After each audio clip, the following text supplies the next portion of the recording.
Update. Am I the a-hole for not telling my dad that my mom got married?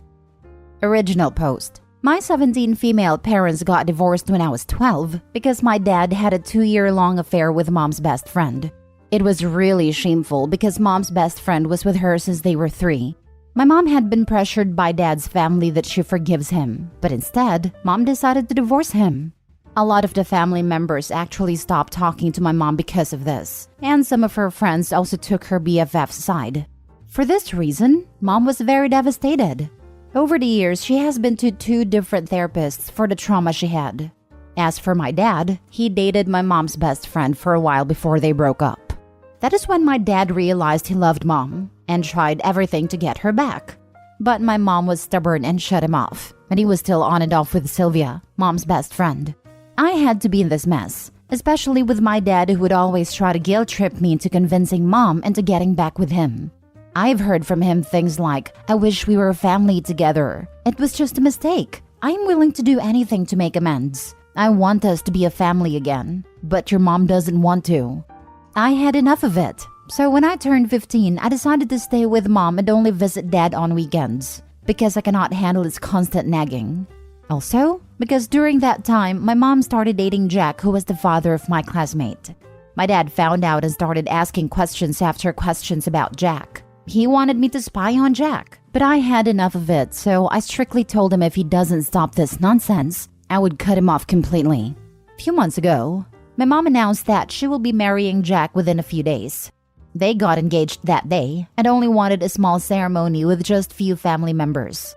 It was a small gathering of only 15 people, just me and Jack's son along with some close family and friends.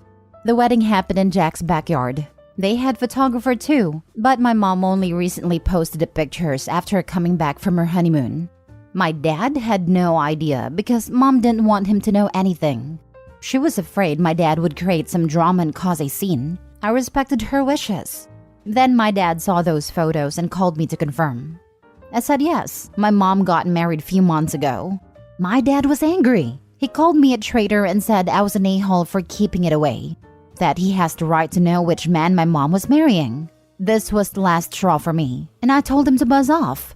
He has lost all right over mom the moment he decided to stick his junk in Sylvia. That my mom knew he was an unhinged person, so I am glad she didn't tell him. I also told him to leave us the heck alone and hung up. My mom also got messages from him which I read. They were mostly of him accusing her of breaking up our family. Mind you, he is dating Sylvia again. Now, I hear from my cousins that my dad has started to act abnormal ever since, and I wonder if I went too far with it. Now for the top comments before reading the update. Hell no, you are the a-hole. Your father and his family are huge POS. Really? Really? They wanted your mom to stay with that trashy husband even though he's a disgusting husband?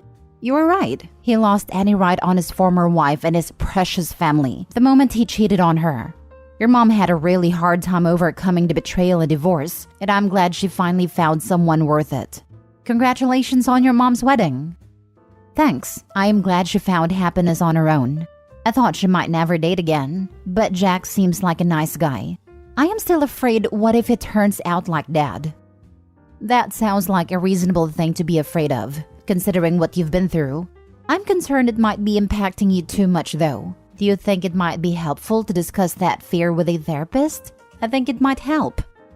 It probably would, but it won't prevent it, would it? I went to therapy for my own anxiety and fears, where a lot of it stemmed from my parents' relationships growing up.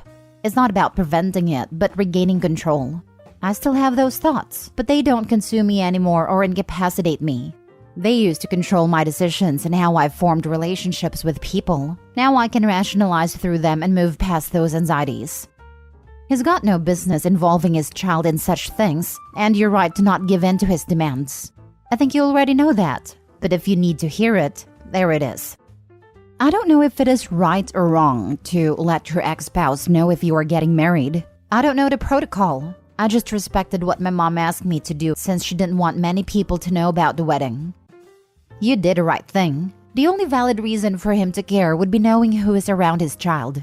That would be his job to ask her directly. and clearly that is not why he cares. He shouldn't be asking you to report on her personal life. Now for the update. So something weird has happened. A few days ago, Sylvia came to my mom's house. I was there. She was shouting at mom and said that she's stealing her man, my dad, away from her. She literally said, "You already had your fun with him. Why can't you just leave him alone?" My mom just told her to get lost. But then Sylvia went on a rant about how much better she is than my mom, and even threatened that she would sleep with her new husband as well. My mom told her if that ever happens, she will be doing her a favor by taking the trash out, and she trusts Jack would never hurt her. Mom then threatened to call the police on Sylvia that eventually made her leave the property. As much as I hate the drama, I must say watching that wretched woman have a meltdown because my dad was still hung up on my mom is precious. Apparently, Dad dumped Sylvia again in hopes that Mom would see that he is dedicated to win her back. Who knows how long that will last. My dad also got into a fight with a random person in a bar because he was drunk. I guess he is still coping with the feeling that Mom is not going to be with him anymore. Thank God the guy didn't press charges. I had a heart-to-heart conversation with him. At least I tried to. I asked him if he is so in love with Mom, why did he cheat? And his answers were illogical. He said that as a man, it is hard to control the urges. At that time, Sylvia was flirting with him and he took a shot. He thought it would only be once and then he will dump her. But it went on for a long time. He said I won't understand it because I am not a man. A man can cheat but still love his wife and would die for his wife. He loves my mom, but he still has urges to be with other women. This conversation was going nowhere, so I didn't ask much. I just told him I hope his son-in-law doesn't treat me the way he treated my mom. He never gave me an answer to that.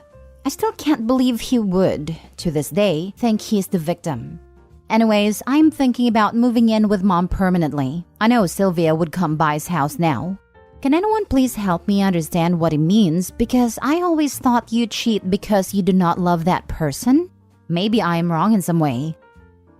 Cheaters make excuses. That's what he's doing. Anyone, man or woman, can keep it in their pants despite the temptations, if they decide to. Exactly. If you truly loved and cared for someone, you'd keep your clothes on around others. It's especially shameful that he did this with her best friend. Not only did your mom lose her husband, she also lost a sister, in a way. Win her back? Dude, she's remarried. There's no coming back from that. Especially given the amount of toxic BS she's gotten since she dumped him. I hope this is the final stage of your dad's grief for this self-inflicted damage. I guess some people really feel that drama equals love and intensity. But your dad needs to get a clue that your mom isn't one of them. It was too late so many years ago, and I'm definitely team mom for valuing herself more than her wretched ex-husband did. Love, temptation, etc. People vary so much. I don't think we can make blanket statements. But I would say your dad loved the idea of himself that he proved wrong by his actions more than he loved your mom. I think it matters as complex as relationships that a person with this in their family history needs to talk to professionals to help sort it out and get to a healthy view of relationships, rather than listen to their toxic drama dad. If you don't, there will be lifelong effects. And I know this through experience. I especially don't get the win her back sentiment because he just openly admitted that even if he does get her back, he will still cheat on her. She has made it abundantly clear that that is a deal breaker, and somehow he thinks, even after all these years, that he can still be married to his ex-wife and have this side chick too. That Sylvia had always her eyes on him, and your dumb father failed on her trip because it was a huge ego boost. Thankfully, but unfortunately for him, your mother is a queen and threw him away when she found out of his affair. Something you never thought about. She moved on and found a better man. He can't handle that.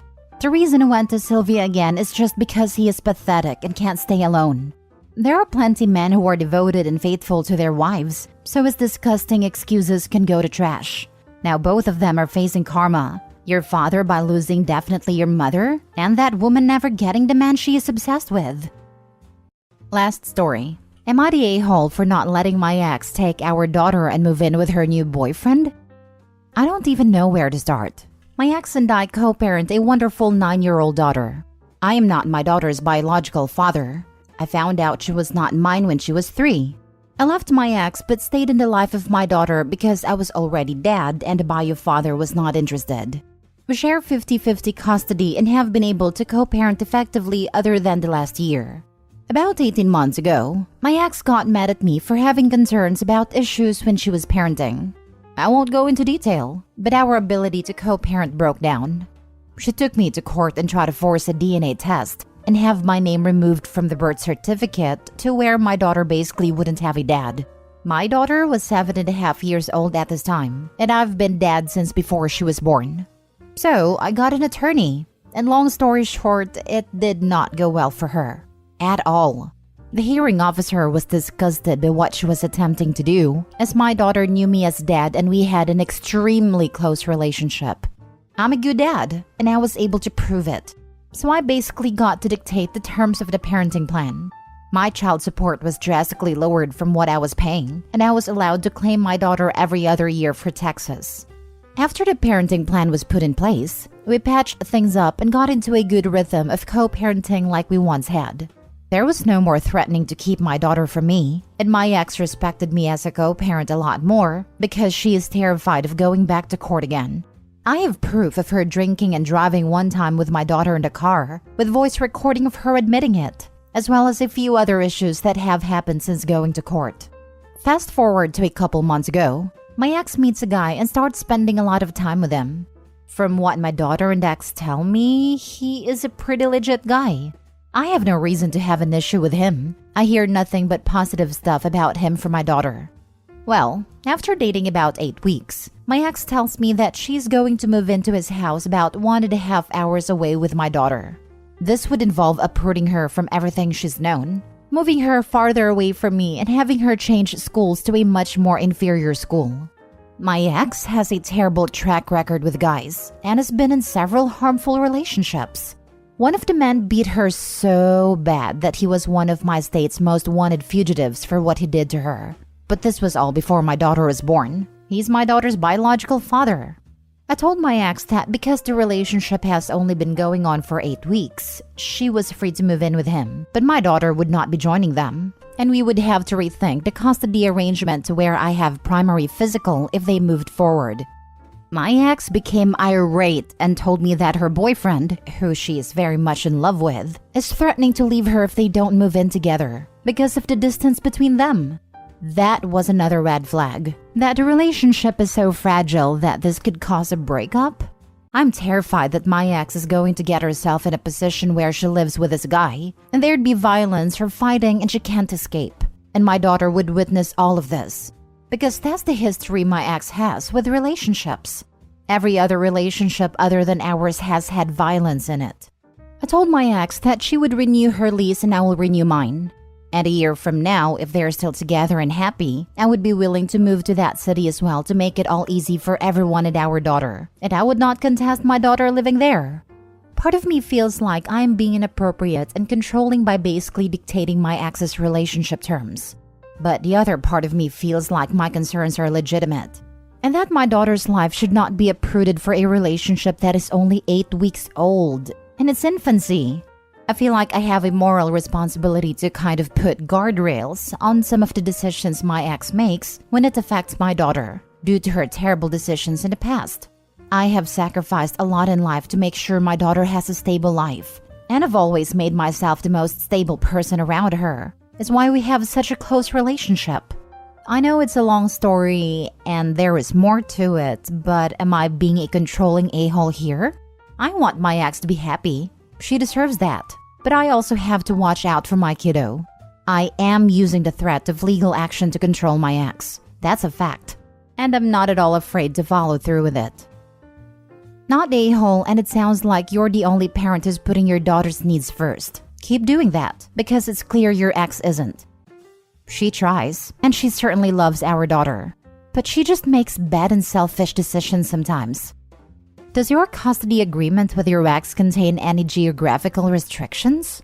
Such as one of you can't move further away from the other more than X miles or the neighboring county? This is normal here in Texas. Also, because your ex is terrified of going back to court, you can always tell her you will take her back to court for the reasons you mentioned above. The custody agreement says our daughter must remain in the state we currently reside in. And that's essentially what I'm doing. I'm using the threat of going back to court to prevent this situation from taking place. She just called me and said they will not be moving in together, and she is devastated because he's going to leave her now. I feel like crap about this, but I don't think I had a choice. Dude, his breaking up with her over this is just proof that you were right to be concerned. And quite frankly, there is no way on earth I would want my kids live with someone my ex had only known for 8 weeks. In my case, it's relevant because she left them 13 years ago. But seriously, that's really messed up. I'm with you 100%. It validates a lot of my concerns. But my ex is devastated and she blames me for it, not him. So I'm going to have to deal with and shield my daughter from that fallout. Not a-hole. No way, no how. Moving that fast and isolation is a hallmark of future dangerous behavior. You're being entirely reasonable in your efforts to protect your daughter. Good on you. You don't know this guy, and he's trying to isolate both your ex and your daughter. Don't let it happen. Go back to court if you have to. This is all sorts of wrong, and don't let your daughter be alone with him. I want to go back to court, and everyone says that. But in reality, it's not that simple. It takes 6 months to even get in front of a judge, and there will be continuances. It could be the better part of a year before we get any kind of resolution. By then, she would have already moved. On top of that, you need $5,000 to put down a retainer for an attorney. And for family court, you need an attorney. And I don't have that. I still have debt from the last time we went to court. Rent went up. I pay child support. I have to maintain a stable household for my daughter. Otherwise, how can I say, give me primary custody? Everyone says to just go to court because I'll win, and I likely will. I'm a better parent and I can prove it. But the process is expensive and long. I could put in an emergency order and get full custody before the hearing, but that's high risk. Judges hate that, and you need a damn good reason. Plus, it would hurt my daughter. She won't understand why she can't see mom. Her routine would be appended, and I can't explain the situation to her why I'm doing what I'm doing. Because that would be parental alienation and hurt her further. That's why the threat of court is sometimes more effective than actual court. None of this is simple.